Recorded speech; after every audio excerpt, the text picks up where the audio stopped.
जर इराणने तेल रोखले तर आम्ही आमचे हल्ले 20 पटीने वाढवू, अशा प्रकारचे विधान डोनाल्ड ट्रम्प अमेरिकेचे राष्ट्रपती यांनी केलेले आहे.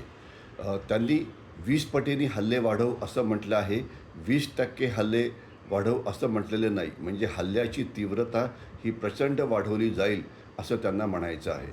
थोडक्यात काय, तर होर्मुझच्या समुद्रधुनीमधून 20 ते 25% जगाचं तेल येतं आणि हे जर तेल जर तिथे अडकवलं गेलं तर जगामध्ये तेलाचं संकट काही वेळानंतर निर्माण होईल आणि ॲज इट इज तर तेलाच्या किमती आहेत हे $100 प्रति बॅरलच्या वरतीसुद्धा गेलेले आहे.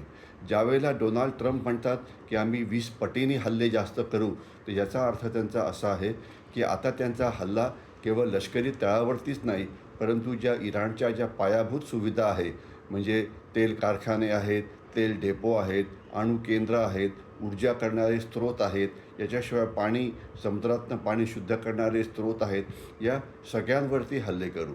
तर हे म्हणजे एक विधान जे इराणला धमकी देत आहे.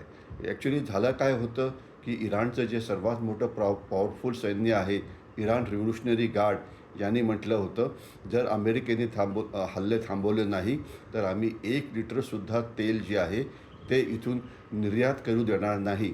आणि याला डोनाल्ड ट्रम्प यांचं हे प्रत्युत्तर होतं. आता याचा थोडक्यात जगावरती अर्थ काय होतो, तर जगावरती अर्थ असा होतो की जर तेलाच्या किमती वाढल्या तर महागाई वाढेल आणि सगळ्या जगावरती जगाला महागाईचा सामना हा करावा लागेल. मात्र एक लक्षात असावं की ट्रम्प यांची रणनीती काय आहे. एका बाजूला ते म्हणत आहेत की आम्ही हल्ले करू, परंतु दुसऱ्या बाजूने ते तेलाच्या किमती कमी करण्याकरता अनेक इतर उपाययोजना तयार करत आहेत. जसं की रशियाला त्यांनी आता तेल जगाला निर्यात करायला अलाउड केलं वगैरे वगैरे. तर हे सगळे बुद्धिबळाच्या पटावरचे हे सगळे डावपेच आहे आणि हे डावपेच दोन्ही देश करता आहेत.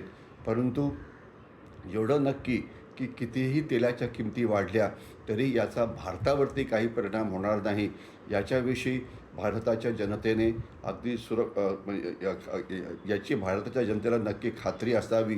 कारण भारताकडे 72 दिवस तेलाचे भंडार आहे, आपली रिफायनिंग कॅपॅसिटी डबल आहे.